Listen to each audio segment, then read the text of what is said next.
Friends, ನಮಸ್ತೆ ಎಲ್ಲರಿಗೂ. Welcome to cooking with remedies YouTube channel. Friends, ಇವತ್ತಿನ ಟಾಪಿಕ್ ಬಂದು ಸ್ಕಿನ್ ಟ್ಯಾಗ್ ಅಂದರೆ ನರಹುಲಿ, ನರಳೆ ಅಂದರೆ ಆಡುಭಾಷೆಯಲ್ಲಿ ಈ ಥರ ಎಲ್ಲ ಕರೀತಾರಲ್ವ. ಇದನ್ನು ಯಾವ ಥರಪ್ಪ ಈಸಿಯಾಗಿ ಮನೆಯಲ್ಲೇ ಇದನ್ನು ಹೋಗ್ಲಾಡಿಸ್ಕೊಳ್ಳೋದು ಅಂತ, ಯಾವುದೇ ಡಾಕ್ಟ್ರನ್ನ ಕನ್ಸಲ್ಟ್ ಮಾಡದೆ, ಯಾವುದೇ ಇಂಜೆಕ್ಷನ್ನು ಮೆಡಿಸನ್ನು ಅಂತ ತಗೊಳ್ಳದೆ, ಯಾವುದೇ ಥರದ ಸರ್ಜರಿ ಅಂದರೆ ಈ ಥರದಕ್ಕೆಲ್ಲ ಸಣ್ಣ ಪುಟ್ಟ ಈ ಥರ ಸ್ಕಿನ್ ಟ್ಯಾಗೆಲ್ಲ ಒಂದು ಸರ್ಜರಿಯನ್ನು ಸ್ಮಾಲ್ ಸರ್ಜರೀಸನ್ನು ಮಾಡ್ತಾರೆ.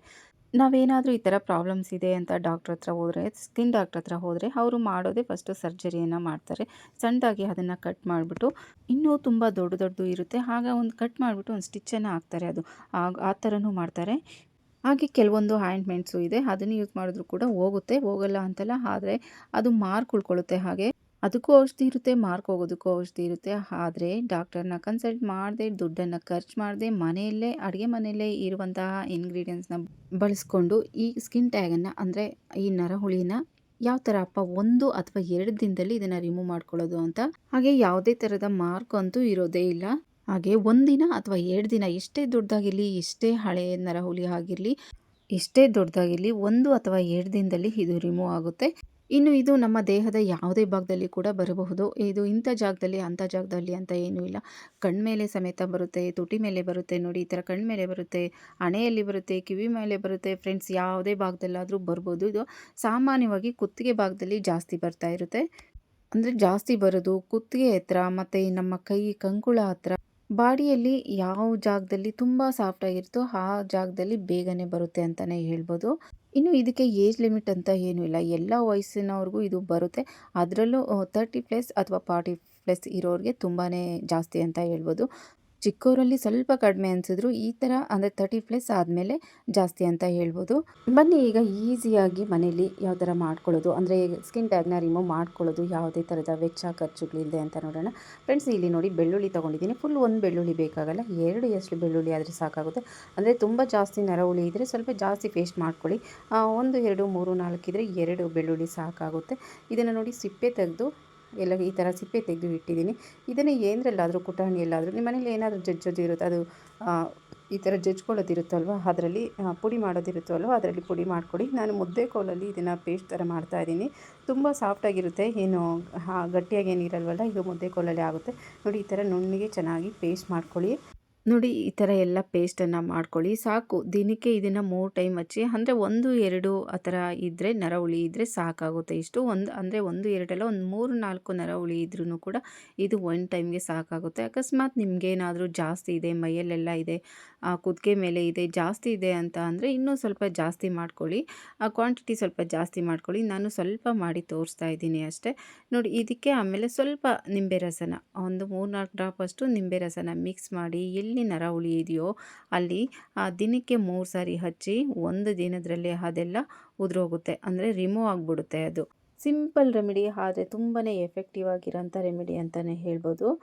ಎಲ್ಲೆಲ್ಲಿ ನರಹುಳಿ ಇರುತ್ತೋ ಅಲ್ಲೆಲ್ಲ ನೋಡಿ ಈ ಥರ ಹಚ್ಚಿ ತುಂಬ ಚೆನ್ನಾಗಿ ಪೇಸ್ಟ್ ಮಾಡಿಕೊಂಡ್ರೆ ಅದು ಬಿದ್ದೋಗಲ್ಲ, ಹಾಗೆ ಇರುತ್ತೆ. ಸ್ವಲ್ಪ ತರಿಯಾಗಿದ್ದರೆ ಅದು ಎಲ್ಲ ಅಂದರೆ ಈ ಪೇಸ್ಟ್ ಬಿದ್ದೋಗ್ಬಿಡುತ್ತೆ, ಮೆಡಿಸನ್ ಪೇಸ್ಟ್ ಬಿದ್ದೋಗ್ಬಿಡುತ್ತೆ. ಅದಕ್ಕೆ ತುಂಬ ಚೆನ್ನಾಗಿ ಪೇಸ್ಟ್ ಮಾಡ್ಕೊಳ್ಳಿ.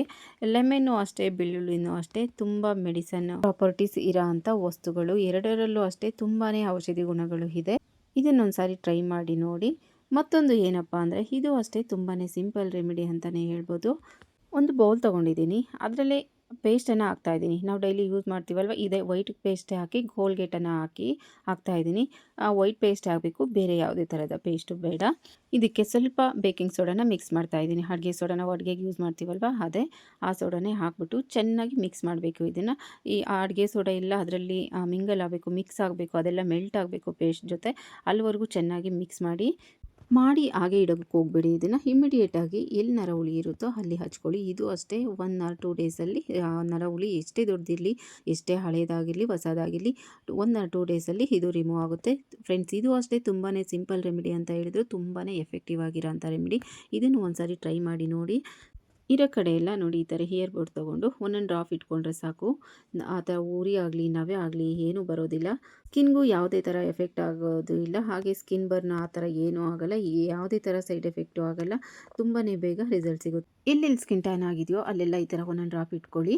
ಒಂದು ಅರ್ಧ ಗಂಟೆ ಬಿಟ್ಟು ಇದನ್ನು ವಾಶ್ ಮಾಡ್ಕೊಳ್ಳಿ ಅಷ್ಟೇ. ದಿನದಲ್ಲಿ 2 ಅಥವಾ 3 ಸಾರಿ, ಫ್ರೀ ಆಗಿದ್ರೆ ಒಂದು 3 ಸಾರಿ ಮಾಡ್ಕೊಳ್ಳಿ. ತುಂಬ ಬೇಗನೆ ರಿಸಲ್ಟ್ ಸಿಗುತ್ತೆ. ಮತ್ತೊಂದು ಸಿಂಪಲ್ ರೆಮಿಡಿನ ಹೇಳ್ತಾ ಇದ್ದೀನಿ. ಏನಪ್ಪ ಅಂದರೆ ನೋಡಿ ಫ್ರೆಂಡ್ಸ್, ನಾನು ವೀಳ್ಯದೆಲೆ ತೊಗೊಂಡಿದ್ದೀನಿ, 2 ವೀಳ್ಯದೆಲೆ ತೊಗೊಂಡಿದ್ದೀನಿ, ಹಾಗೆ ಸುಣ್ಣ ತೊಗೊಂಡಿದ್ದೀನಿ. ಇದೆರಡೂ ಅಷ್ಟೇ ತುಂಬಾ ಮೆಡಿಸನ್ ಪ್ರಾಪರ್ಟಿ ಇರೋ ಅಂಥ ವಸ್ತುಗಳು. ಈ ಎಲೆ ತಿನ್ನೋದ್ರಿಂದ ಬೇಗ ಡೈಜೆಷನ್ ಆಗುತ್ತೆ, ಡೈಜೆಷನ್ ಪ್ರಾಬ್ಲಮ್ ಚೆನ್ನಾಗಾಗುತ್ತೆ ಅಂತಲೇ ಹೇಳ್ಬೋದು. ಹಾಗೆ ಸುಣ್ಣ ಹೇಳೋಂಗೆ ಇಲ್ಲ, ಯಥೇಚ್ಛವಾಗಿ ಕ್ಯಾಲ್ಶಿಯಂ ಇರುತ್ತೆ. ಊಟ ಆದ ನಂತರ ಈ ಸುಣ್ಣ ಎಲೆಡ್ಕೆ ಎಲ್ಲ ಹಾಕೋದ್ರಿಂದ ಆರೋಗ್ಯ ವೃದ್ಧಿ ಆಗುತ್ತೆ ಅಂತ ಹೇಳ್ತಾರೆ. ಈ ರೆಮಿಡೀಸ್ನ ನೀವು ಯಾವಾಗ ಯೂಸ್ ಮಾಡ್ತೀಯೋ ಆವಾಗಲೇ ರೆಡಿ ಮಾಡ್ಕೊಳ್ಬೇಕಾಗುತ್ತೆ. ಮಾಡೋದು ಇಡೋದು ಈ ಥರ ಎಲ್ಲ ಮಾಡಬಾರ್ದು. ಮಾಡಿದ ತಕ್ಷಣ ಇಮಿಡಿಯೇಟಾಗಿ ಸ್ಕಿನ್ ಮೇಲೆ ಅಪ್ಲೈ ಮಾಡಬೇಕಾಗುತ್ತೆ. ಅಂದರೆ ಆ ಸ್ಕಿನ್ ಟ್ಯಾಗ್ ಮೇಲೆ ಅಪ್ಲೈ ಮಾಡಬೇಕಾಗುತ್ತೆ. ನೋಡಿ ಈ ಥರ ಎಲ್ಲ ವೀಳ್ಯದೆಲೆನ ಈ ಥರ ಎಲ್ಲ ಸಣ್ಣ ಸಣ್ಣದಾಗಿ ಪೀಸ್ ಮಾಡಿ ಜಜ್ತಾ ಇದ್ದೀನಿ. ಇದ್ರ ರಸನ ಈ ಥರ ಕುಟ್ಕೊಂಡು ಜಜ್ಕೊಂಡೇ ರಸನ ತೆಗಿಬೇಕು ಫ್ರೆಂಡ್ಸ್. ಇದನ್ನು ಮಿಕ್ಸಿಗಾಗಲಿ ಹಾಕೋದಕ್ಕೆ ತುಂಬ ಹಾಕಬೇಕು, ತುಂಬ ಎಲೆನ ಹಾಕಬೇಕಾಗುತ್ತೆ ಮಿಕ್ಸಿಗೆ ಹಾಕಿದ್ರೆ. ಆದರೆ ಅಷ್ಟೊಂದು ಎಲೆ ಹಾಕಿ ರೆಮಿಡಿನ ರೆಡಿ ಮಾಡ್ಕೊಂಡ್ರೆ ವೇಸ್ಟ್ ಆಗುತ್ತೆ. ಸ್ವಲ್ಪ ಆದರೆ ಸಾಕು. ಯಾಕೆ ಅಂದರೆ ಇದನ್ನು ವಾರಾನುಗಟ್ಲೆ ತಿಂಗಳಾನುಗಟ್ಲೆ ಇಟ್ಕೊಂಡು ಯೂಸ್ ಮಾಡೋ ಅಂಥ ರೆಮಿಡಿ ಎಲ್ಲ ಇದು. ಹಾಗೆ ಆವಾಗಲೇ ರೆಡಿ ಮಾಡಬೇಕು. ಆವಾಗಲೇ ಅದನ್ನು ಬಾಡಿಗೆ ಎಲ್ಲಿ ಸ್ಕಿನ್ ಟ್ಯಾಗ್ ಆಗಿರುತ್ತೋ ಅಲ್ಲಿ ಅಪ್ಲೈಯನ್ನು ಮಾಡಬೇಕು. ನೋಡಿ ಈ ಥರ ಜಜ್ಕೊಂಡ್ರೆ ಸಾಕು. ಯಾಕೆ ಅಂದರೆ ಇದು ತುಂಬ ಸಾಫ್ಟ್ ಆಗಿರೋ ಅಂಥ ಈ ಇಂಗ್ರೀಡಿಯೆಂಟ್ಸ್, ಅಂದರೆ ಎಲೆ ಎಲ್ಲ ತುಂಬ ಸಾಫ್ಟ್ ಆಗಿರುತ್ತಲ್ವ, ಅಷ್ಟೊಂದು ಗಟ್ಟಿಯಾಗಿ ಏನಿರಲ್ಲ. ಅದಕ್ಕೆ ಇದನ್ನು ಪುಡಿ ಮಾಡೋದಕ್ಕೂ ಅಷ್ಟೇ, ಅಂದರೆ ಪೇಸ್ಟ್ ಮಾಡ್ಕೊಳ್ಳೋದಕ್ಕೂ ಅಷ್ಟೇ ತುಂಬಾ ಈಸಿಯಾಗಿರುತ್ತೆ. ನೋಡಿ ಈ ಥರ ಎಲ್ಲ ಕುಟ್ಕೊಂಡು 1-2 ಡ್ರಾಪ್ ಅಷ್ಟು ಇದನ್ನು ರಸನ ತೆಗೆದ್ರೆ ಸಾಕಾಗುತ್ತೆ. ನಾನು ಒಂದು ಎಲೆಯಲ್ಲಿ ರಸನ ತೆಗಿತಾ ಇದ್ದೀನಿ. ನೋಡಿ ಒಂದು 4-5 ಡ್ರಾಪ್ ಅಷ್ಟು ರಸ ಬಂದರೆ ಸಾಕು. ಇದಕ್ಕೆ ಸ್ವಲ್ಪ ಸುಣ್ಣನ, ಅಂದರೆ ತುಂಬ ಹಳೆ ಸುಣ್ಣ ಬೇಡ, ಸ್ವಲ್ಪ ಹೊಸ ಸುಣ್ಣ ಅಂತಿದ್ದರೆ, ಹೊಸ ಸುಣ್ಣ ಏನಾದರೂ ಸಿಕ್ಕಿದ್ರೆ ಸಾಮಾನ್ಯವಾಗಿ ಎಲೆ ಅಡಿಕೆ ಹಾಕೋರ ಹತ್ರ ಅಂತೂ ಇದ್ದೇ ಇರುತ್ತೆ. ಇಲ್ಲಾಂದರೆ ಅಂಗಡಿಯಿಂದನೇ ತೊಗೊಂಬನ್ನಿ. ಹೊಸ ಸುಣ್ಣ ಆದರೆ ತುಂಬ ಎಫೆಕ್ಟಿವ್ ಆಗಿರುತ್ತೆ ಅಂತ. ನೋಡಿ ಸ್ವಲ್ಪ ಸುಣ್ಣನ ಹಾಕಿದ್ದೀನಿ. ಈಗ ಇದನ್ನೆಲ್ಲ ಮಿಕ್ಸ್ ಮಾಡ್ತಾ ಇದ್ದೀನಿ. ಇದು ಅಷ್ಟೇ, ಮಿಕ್ಸ್ ಮಾಡಿ ದಿನಕ್ಕೆ 2 ಅಥವಾ 3 ಸಾರಿ ಅಪ್ಲೈ ಮಾಡಿದ್ರೆ ಸಾಕು ಸ್ಕಿನ್ ಟ್ಯಾಗ್ ಮೇಲೆ. 1 ಅಥವಾ 2 ದಿನದಲ್ಲಿ ನಿಜವಾಗ್ಲೂ ಹೇಳ್ತೀನಿ, ಖಂಡಿತವಾಗ್ಲೂ ಆ ನರಹುಳಿ ಏನಿರುತ್ತೋ ಅದು ರಿಮೂವ್ ಆಗಿಬಿಡುತ್ತೆ. ಇದು ಅಷ್ಟೇ ತುಂಬ ಸಿಂಪಲ್ ರೆಮಿಡಿ ಅನಿಸಿದ್ರು ತುಂಬ ಎಫೆಕ್ಟಿವ್ ಆಗಿರೋಂಥ ಹೋಮ್ ರೆಮಿಡಿ ಅಂತಲೇ ಹೇಳ್ಬೋದು.